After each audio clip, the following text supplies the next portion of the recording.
Hello friends, welcome back my YouTube channel biology science. आज हम आप लोगों को विभिन्न कंपटीशन में पूछे जाने वाले हाई स्कूल की बुक से मोस्ट इम्पोर्टेंट क्वेश्चन और उनके आंसर को बताऊंगा। तो पूरी जानकारी के लिए मेरा पूरा वीडियो अंत तक ध्यान से देखिए, और यदि अभी तक हमारे चैनल को सब्सक्राइब ना किया हो तो सब्सक्राइब जरूर कर लीजिए। चलिए शुरू करते हैं। पहला प्रश्न है, आनुवंशिकता के जनक हैं Charles Darwin, Hugo de Vries, Gregor John Mendel, Hargobind Khorana. Answer सही होगा तीसरा, ग्रेगर जॉन मेंडल आनुवंशिकता के जनक हैं। मेंडल ऑस्ट्रिया देश के ब्रून शहर के एक चर्च में पादरी थे। इन्होंने गणित, भौतिकी तथा प्राकृतिक विज्ञान का अध्ययन किया। मेंडल ने चर्च के प्रांगण में ही मटर के पौधों पर संकरण के प्रयोग किए थे। अगला प्रश्न है, मेंडल ने प्रयोग किए थे जंगली मटर, मीठी मटर, गार्डन मटर, काऊ मटर। तो आंसर सही होगा इसमें दूसरा, मेंडल ने मीठी मटर पर प्रयोग किया था। मेंडल ने लगभग 8 वर्षों तक मटर के पौधों पर अनेक प्रयोग किए। इन्होंने सन 1857 से लेकर के 1865 तक मटर के पौधों पर प्रयोग किए। फिर प्रयोगों के आधार पर मेंडल ने आनुवंशिकी के नियम प्रकाशित किए थे। अगला प्रश्न है, पृथक्करण का नियम प्रस्तुत किया था चार्ल्स डार्विन ने, हुगो डी व्रीज ने, ग्रेगर जॉन मेंडल ने, रॉबर्ट हुक ने।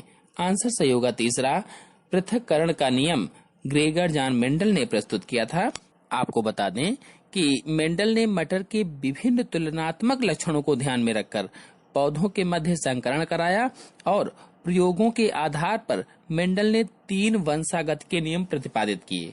पहला था प्रभाविता का नियम, दूसरा पृथक्करण का नियम, और तीसरा स्वतंत्र अभ्युवन का नियम। तो कुल मिलाकर के ये तीनों नियम मेंडल द्वारा प्रकाशित हैं, इसलिए इसमें आंसर सही होगा, ग्रेगर जॉन मेंडल ने पृथक्करण का नियम दिया था। अगला प्रश्न है, जब शुद्ध लंबे तथा शुद्ध बौने पौधों को क्रॉस कराया जाता है आपस में, तो प्रथम पीढ़ी में संतान होगी शुद्ध लंबी, शुद्ध बौनी, संकर लंबी, अनिश्चित। आंसर सही होगा तीसरा, संकर लंबी संतान होगी।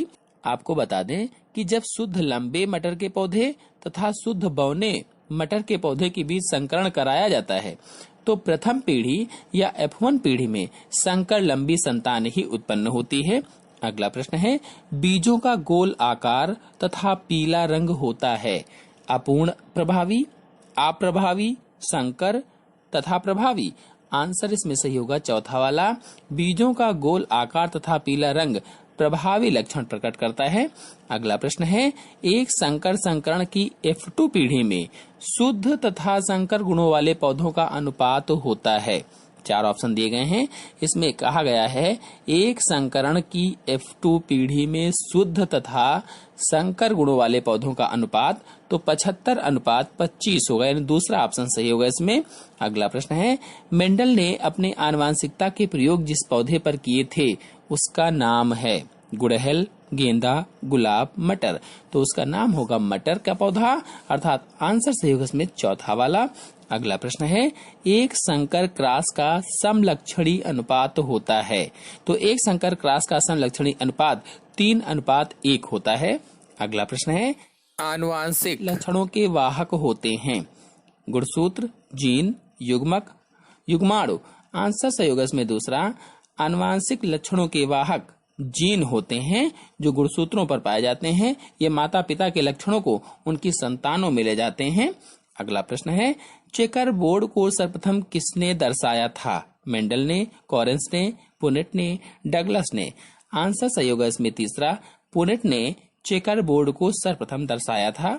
अगला प्रश्न है, गुलाबांस का पौधा अपूर्ण प्रभाविता को प्रदर्शित करता है जब लाल फूल तथा सफेद फूल वाले पौधे के मध्य क्रॉस कराया जाता है, तो प्रथम पीढ़ी में उत्पन्न पौधों पर लगते हैं लाल फूल, सफेद फूल, गुलाबी फूल, तीनों प्रकार के। आंसर सही होगा इसमें गुलाबी फूल निकलेंगे या गुलाबी पुष्प निकलेंगे। अगला प्रश्न है, विपरीत लक्षणों के जोड़े को कहते हैं। 4 ऑप्शन दिए गए हैं, विपरीत लक्षणों के जोड़े को क्या कहेंगे? तो पहला ऑप्शन सही होगा युग्म विकल्पी या एलिलोमार्फ। अगला प्रश्न है, T.H. मॉर्गन ने अपना आनुवांशिक प्रयोग किस पर किया था? आंसर सही होगा इसमें फल मक्खी पर किया था, अर्थात T.H. मॉर्गन ने अपना प्रयोग फल मक्खी पर किया था। अगला प्रश्न है, लिंग प्रभावित लक्षण का उदाहरण है। लिंग प्रभावित लक्षण का उदाहरण गंजापन होता है, अर्थात इसमें आंसर सही होगा दूसरा वाला। अगला प्रश्न है, संसार में XX तथा XY लिंग निर्धारण के आधार पर पुरुषों तथा स्त्रियों का अनुपात होता है 1:4, 1:3, 2:3, 1:1। आंसर सही होगा चौथा 1:1, अर्थात संसार में XX तथा XY लिंग निर्धारण के आधार पर पुरुषों तथा स्त्रियों का अनुपात 1:1 होता है। अगला प्रश्न है, मनुष्य में गुणसूत्रों की संख्या होती है 44, 45, 46, 47। तो मनुष्य में गुणसूत्रों की संख्या 46 अर्थात 46 होगी। ये एक कोशिका का होता है, इसी तरह से हर कोशिका में 46 गुणसूत्र पाए जाते हैं।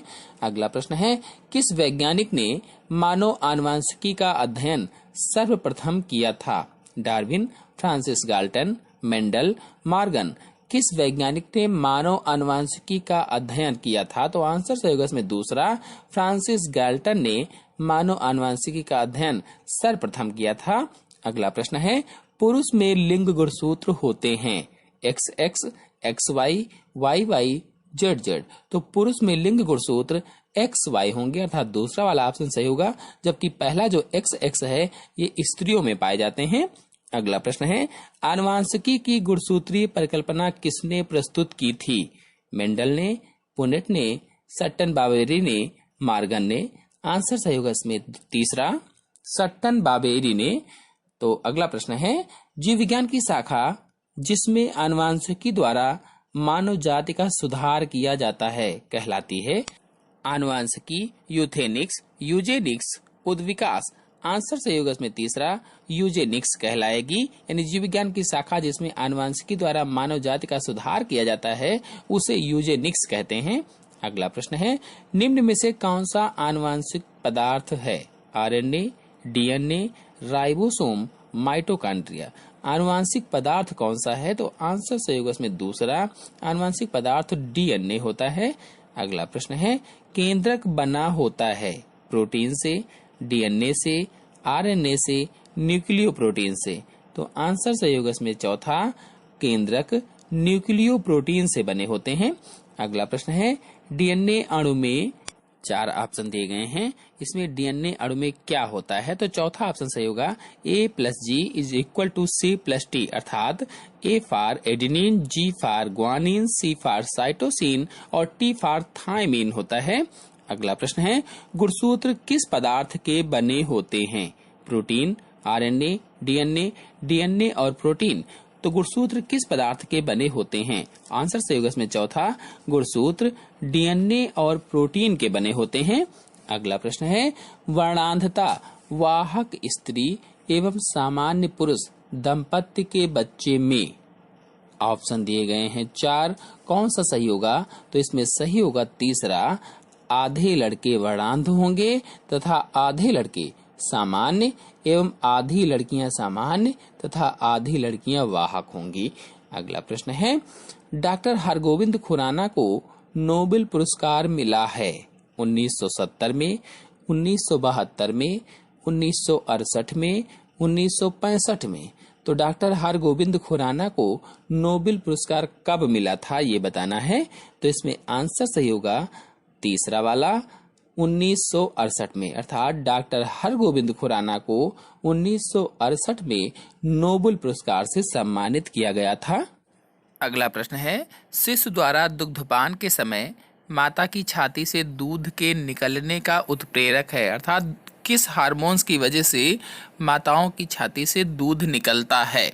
तो इसमें 4 ऑप्शन दिए गए हैं, प्रोजेस्टेरॉन, ऑक्सीटोसिन, प्रोलैक्टिन, रिलैक्सेशन। तो इसमें ऑप्शन सही होगा दूसरा वाला, ऑक्सीटोसिन, अर्थात शिशु द्वारा दुग्धपान के समय माता की छाती से दूध निकालने वाला हार्मोन ऑक्सीटोसिन होता है। अगला प्रश्न है, गर्भ निरोधक गोलियों में उपस्थित महत्वपूर्ण पदार्थ होता है, अर्थात जो गर्भ निरोधक गोलियां होती हैं उसमें कौन सा हार्मोन होता है, कौन सा पदार्थ होता है इनमें से? Oxytocin, prolactin, progesterone, relaxation. Answer सही होगा सी, प्रोजेस्टेरॉन हार्मोन गर्भ निरोधक गोलियों में उपस्थित होता है। तो आशा है मेरे द्वारा बताए गए सभी प्रश्न और उनके उत्तर आपको अच्छी तरह से समझ में आ गए होंगे। तो आज के अंक में इतना ही। अगले अंक की जानकारी के लिए मेरे चैनल को सब्सक्राइब कर लीजिए और साथ में बेल आइकन को भी प्रेस कर लीजिए, ताकि आने वाले अगले वीडियो की नोटिफिकेशन भी, उसकी जानकारी भी आपको सबसे पहले प्राप्त हो जाए। धन्यवाद।